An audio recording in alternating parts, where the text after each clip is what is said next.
You get your taxes done yet? Have you? I have, yes. Okay. All right. On this tax day eve, we thought it would be a good time to check the status of tax reform that President Trump and his congressional majority have promised. ABC 7's Adam Cellini is here to explain what we think we know so far and who it could affect the most. Adam. Well, Alan, this is all still preliminary as the president announced he was going back to square one with that plan earlier this week. But many expect tax cuts across the board and an effort to have foreign countries cover the difference. At Liberty Tax in Sarasota, there's little to look forward to during tax season. It seems like you get retired and you shouldn't have to pay all that much money. Just the same thing every year. It doesn't really matter.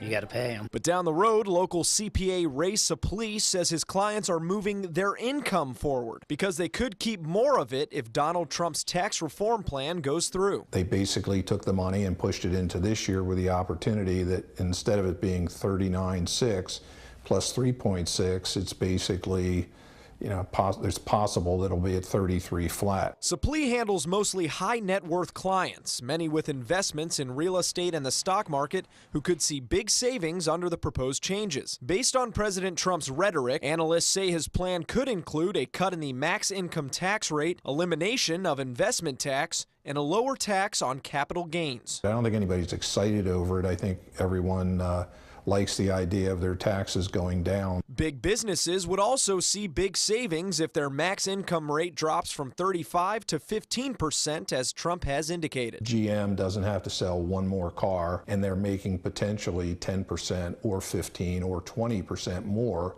without doing anything. It's classic trickle-down economics. The more businesses save, the more they can reinvest in employees or infrastructure. Middle-class Americans will also see some cuts, but economist Kristen Zaborski says it's hard to tell what effect it may have. If they decide to save that money and sit on it or invest that in their retirement, then that doesn't help the economy. Zaborski thinks some may still be cautious from the recession. And another hurdle she sees for Trump's anticipated plan, a deficit nearly double the federal revenue. We still have a deficit there where government spending far exceeds in tax revenue. And so the question is, okay, if the plan is to lower taxes, how are we going to make up the difference and seek to close the gap? Trump has mentioned raising tariffs on imports as a way to close that gap. But raising tariffs may not make up for another proposed cut. Local tax consultant Jerry Zivick says Social Security beneficiaries could take a hit if FICA is eliminated. Over 160,000 people between Sarasota and Bradenton live on Social Security dollars. This is something that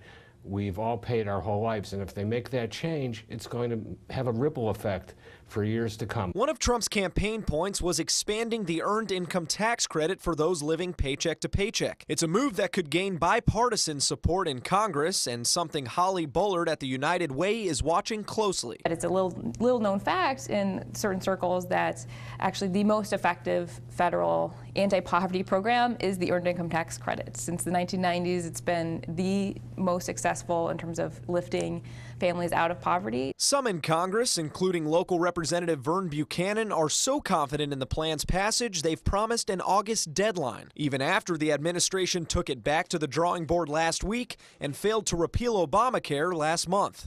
Your guess is as good as mine at this particular point. At this point, we shouldn't get too excited because it's all talking points.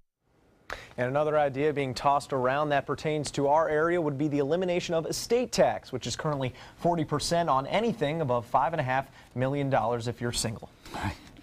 I'm sure you'll go for that. Yeah, maybe not right now. All right, thanks a lot.